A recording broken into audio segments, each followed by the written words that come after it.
Hey, it's Gippo at PubClub.com. I'm here at the downtown location of Karl Strauss Brewing in San Diego with Scott Watkins, the PubClub.com Manager of the Month. Congratulations. Thank you very much. Appreciate that, guy. So, what am I drinking here? I'm going to test his beer expertise right off the bat. He's already told me this is a great beer. This is my personal favorite of Karl Strauss Brewing Company. Tower X IPA, Tower 10 IPA, Centennial Cascade, Citra, Sultana, basically the 3 C's plus a little extra hops on that. This is an ode to the West Coast style. Very good. Which, we have a lot of stuff in our waters in San Diego, so we, instead of fighting it, we embraced it and we created a West Coast style IPA, and there you go. It's delicious. How did you develop an interest in beer? It started way back when, back in 92, 93, when I was drinking, Milwaukee's Best and things like that, at what students do when they're having parties. I'm glad he started out at the low beer category. Yeah. I would drink hams because it was cheap. And somebody turned me on to Sierra Nevada Pale Ale, so that was my first little snippet of really, really good quality beer, Sierra Nevada Pale Ale. And that was way back when, and I'm like, wow, this is what beer is supposed to taste like. And then soon after that, I got a job at Beaver Street Brewing Company up in Flagstaff. They opened in 94, so it's been open since 94.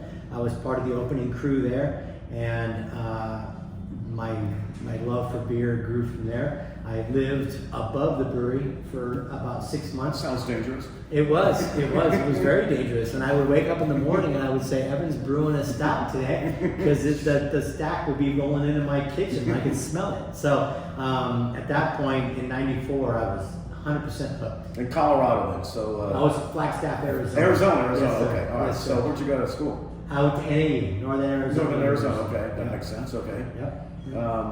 And you worked at OB Brewing for a while, right? I was, yeah. We're jumping way forward ahead, but yeah, my previous job at a brewery was OB Ocean Beach Brewing Company. I started there in 2017, right after they opened, and I took over that place, and I ran that place for about 7 years. Absolutely loved it. I worked with Jim Millay, who won several awards, from a gold medal for his Be Right On Pale Ale at the GABF. He won all 3 colors of awards at the GABF there, and I love that dude. Incredible beer maker, and I got to be involved in the physical making of the beer, adding the hops. We called it a hop spa because whenever during the boil we would add the bittering hops, the boil, and he would allow me to put those in, and I would put my face in there. My glasses would get fogged up, and it was just amazing smell, and my whole face would just be glistening with hop oils and this heat and stuff. So we called it the hop spa. I'm like, man, we can sell this for $500 for rich people. And I would go home, my wife would be like, man, you're glowing today. I'm like, because I had a hop spa. So I really enjoyed that a lot. Unfortunately, we're going to start brewing here again soon, which will be really cool. Oh, to that's have a cool. hop spa rolling here again. But I really enjoyed that a lot. It had to be a dream job to get to Karl Strauss, which is basically what created the craft beer market in San Diego. 100%. I was super stoked when it came out, because I was like, they offered me the position, and I said, you know what? I mean, I really enjoy craft beer, but Karl Strauss, I mean, this is the OG location. So of course, like, how can you turn down an offer like that? So now I was very stoked when I spoke with Mike, who's the district manager. He offered me the position here, and I accepted it immediately. In like 3 seconds? Yeah, I'm gonna know if take that one. He's Not that long. He was finishing a sentence. I said, we're good. Beer lover's paradise. Yeah. And so, what does it take to be a good manager? So managers need to not only take care of the guest, but also take care of the employees, but also take care of the bottom line. So our number one priority is to take care of the guest, because if the guest isn't here, if they're not happy, they're not coming in, which means we're not selling anything, right? And which means the bottom line doesn't matter, right?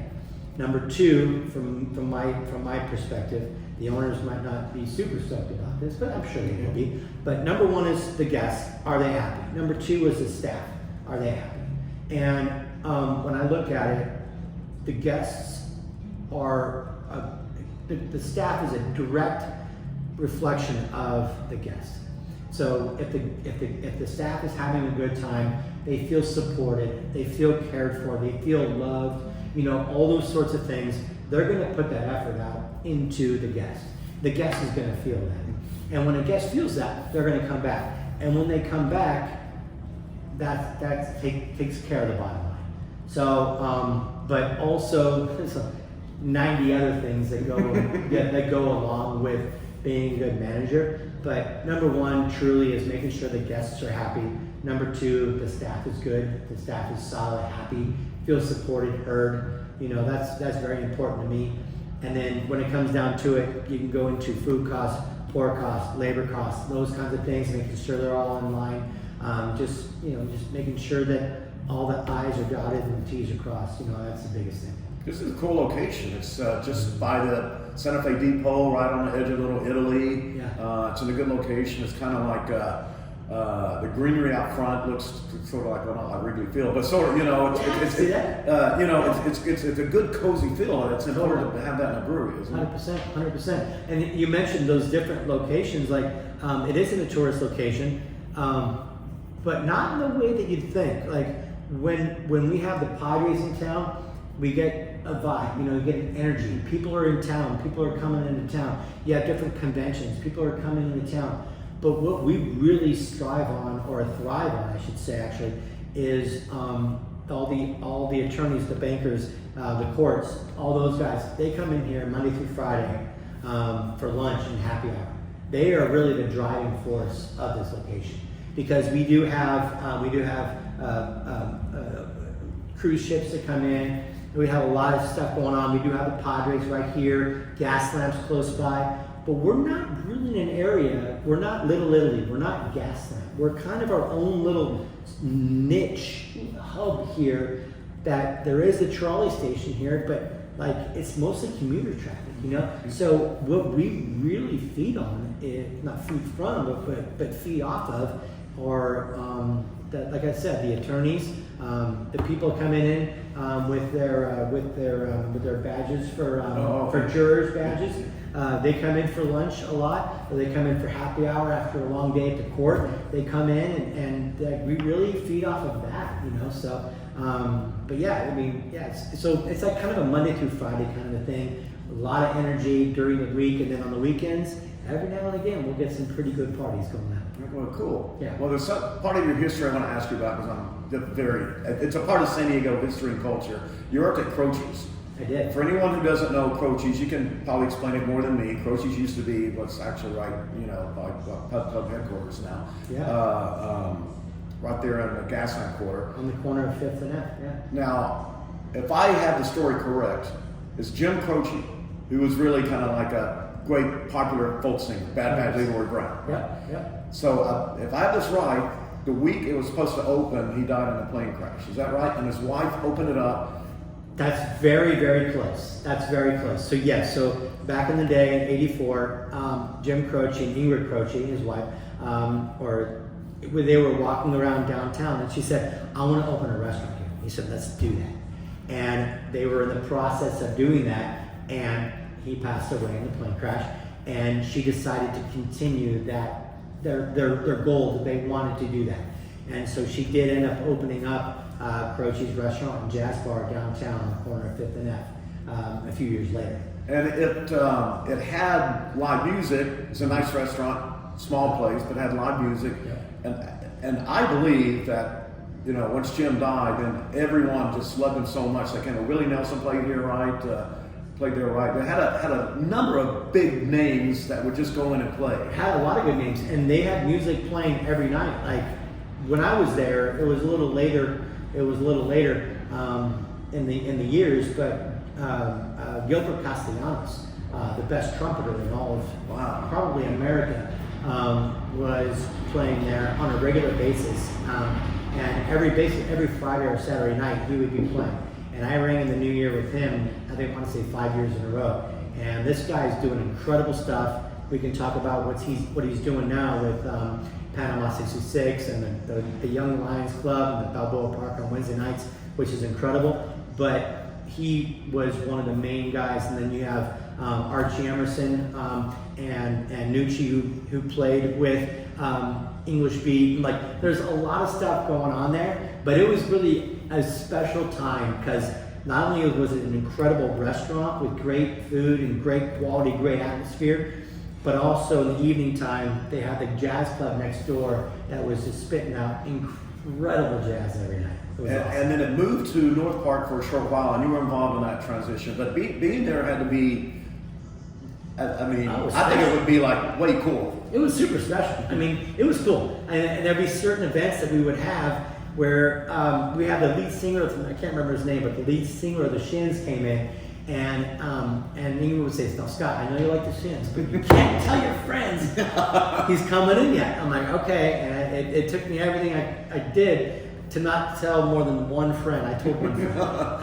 and he came in, and he was there front row, and it was really, it was pretty special. Yeah, it was very special. I think you're still not North Park, but correct. And were you there the night that a comedian goes up to Jim's wife and says, "You mind if I get up and tell a few jokes?"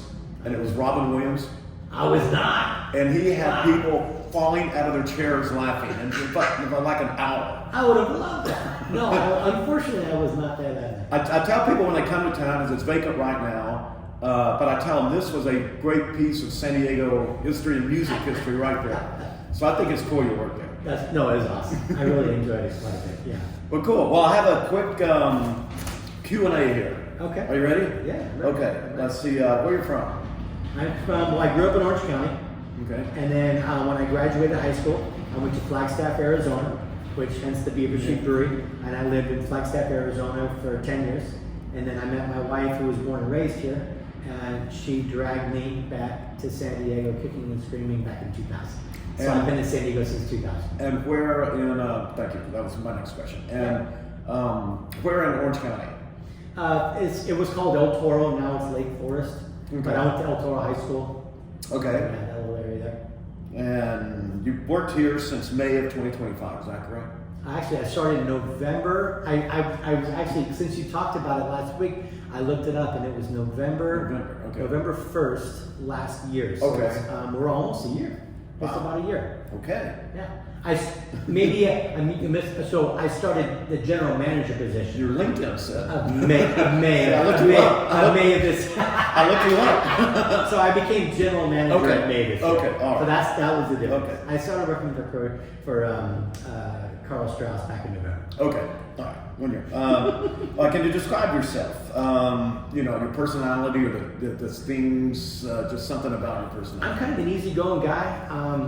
I like to play disc golf. I used to be a rock climber. I love cliff jumping. Really? I love heights. I really enjoy that. I play the guitar. I enjoy playing the guitar. I've got 2 large dogs at home. I love playing with them and hanging out with them. My son just went off to college to U of A, University of Arizona. So my wife and I are figuring out how to live alone again. We're having a great time doing that. So I love hanging out with my wife. We go to movies. We go to shows. We walk on the beach with our dogs. And I'm kind of an easygoing guy, man. I really am. Cool. What is your favorite beer to recommend to customers? Realizing it's... My favorite thing to do is to talk to a guest and find out what they like. Because I can tell them, I can shove an IPA down their throat all day, but if they don't like IPAs, they don't like IPAs. So one of my favorite things to do in the last 10 years of working in a brewery is finding that palate that matches you, Kevin. Like you mentioned today when you came in, I want a West Coast IPA. Well, of course. You did not hesitate. Of course, I'm going to give you a Tower X West Coast IPA, 100%. But if you said I'm more of a malt forward kind of guy, I'm going to probably lean you more towards a Red Trolley Ale or maybe an Oktoberfest we have going on right now, or if you like a Pilsner or a lager or something like that, I'm going to lean you more towards the Fall of the Sun Rice Lager or maybe even the Carlitos Mexican Lager with a little lime nose to it. So it depends on the guest. That's my favorite part of this job is finding the perfect beer of 20 we have available for that palate. That's There's your passion, folks. What is your favorite beer? I love West Coast IPAs. I'm a hophead through and through. I have been for a long time. I do enjoy sour ales, especially like sour bronze and brown ales. Sour browns. I really enjoy those a lot too. But West Coast IPA is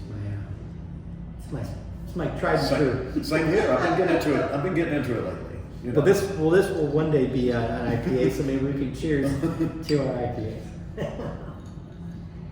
Well, again, congratulations on being the PubClub.com Manager of the Month. Thank you, sir. Appreciate that very much, Kevin. And come here to Karl Strauss Brewing downtown on Columbus Street and say hi to the man here. Thanks. Thank you. Appreciate you, bud. Thank you. Bye, guys.